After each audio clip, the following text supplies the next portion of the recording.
Eu tenho aqui uma ótima matéria da Gazeta do Povo com relação à migração dentro do Estado americano. Pessoas que se mudam de cidades e de estados. E tem uma empresa aqui da qual eu não sei se eu vou conseguir pronunciar o nome corretamente, porque é bem estranho. O-Hall tem a ver com os grandes temas. Por que essa empresa tem a ver com os grandes temas dos Estados Unidos? Essa empresa faz aquele tipo de aluguel de caminhões para mudanças, meio parecido com um aluguel de carro, em que a pessoa entrega o caminhão no local do destino. Então, se ela vai mudar de estado, ela vai para o outro estado e lá ela entrega o caminhão. Ela não precisa, obviamente, voltar para o estado de origem para poder devolver o caminhão, como bem acontece mesmo com o aluguel de carros. Senão fica inviável, muitas vezes você está numa situação que você só quer a ida, você não quer a volta. E aí, essa empresa, como ela faz muita mudança, ela está envolvida, para você ter uma ideia, aqui só no ano de 2019, 31 milhões de pessoas se mudaram nos Estados Unidos, e essa empresa está envolvida em boa parte dessas mudanças por meio desse aluguel de caminhão. E aí, o que o estudo aponta aqui, qual a parte mais interessante com relação a essa matéria, é que essa empresa acaba servindo como uma referência para entender como é que está o processo de migração dentro dos Estados Unidos. Quais são as cidades e estados que estão ganhando mais moradores e quais os estados que estão perdendo mais habitantes. Ele diz aqui que na vida de um americano a média de mudança é muito grande e ela pode chegar a quase 12 vezes durante sua vida. Se muda 12 vezes, imagina, a gente sabe que o brasileiro muda bastante também, dependendo da situação, mas 12 vezes é bastante. E aí aqui ele vai traçando alguns pontos e o que foi indicado. A Califórnia, por exemplo, é o estado que ficou em último lugar em receber novos moradores. E o Texas foi o estado que mais recebeu. E que esses estados, o que essa pesquisa indica?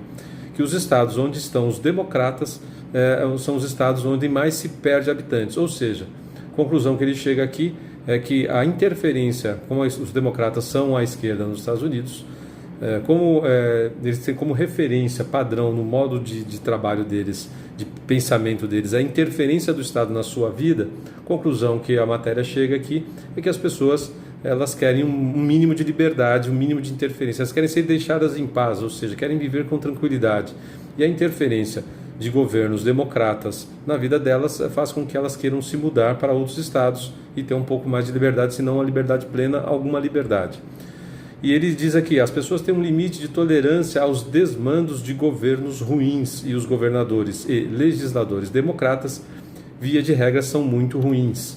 Claro, porque sempre ficam parecendo os bonzinhos com políticas públicas que parece que estão ajudando, mas na verdade estão ferrando com a vida de todo mundo.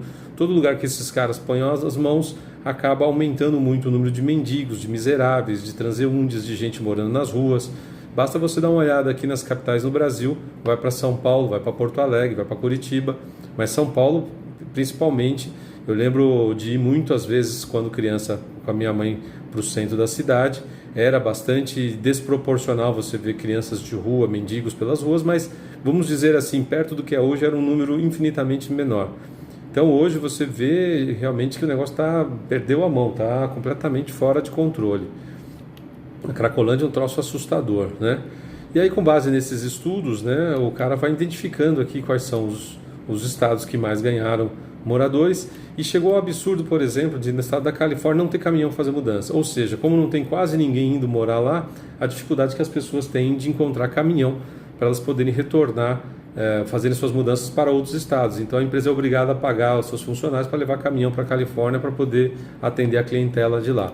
Eu vou deixar o link da reportagem aqui, não é uma reportagem muito longa, tem alguns outros aspectos a serem analisados, mas eu acredito que fica aí uma reflexão, caso você tenha um tempinho, pelo link da Gazeta do Povo você vai poder dar uma olhadinha no que se refere ao assunto, e é bem interessante você fazer a sua reflexão aí, que os americanos também façam as reflexões deles. A esquerda, ela destrói tudo onde ela bota a mão, seja onde quer que seja, onde quer que for, eles estão fazendo essas políticas que acabam mais destruindo do que construindo coisas. Sempre com ar de bonzinhos, como lembrando sempre que o demônio sempre acha que ele é bonzinho, né? Você nunca vai encontrar um demônio que acha que ele é ruim. Um abraço, boa semana para vocês.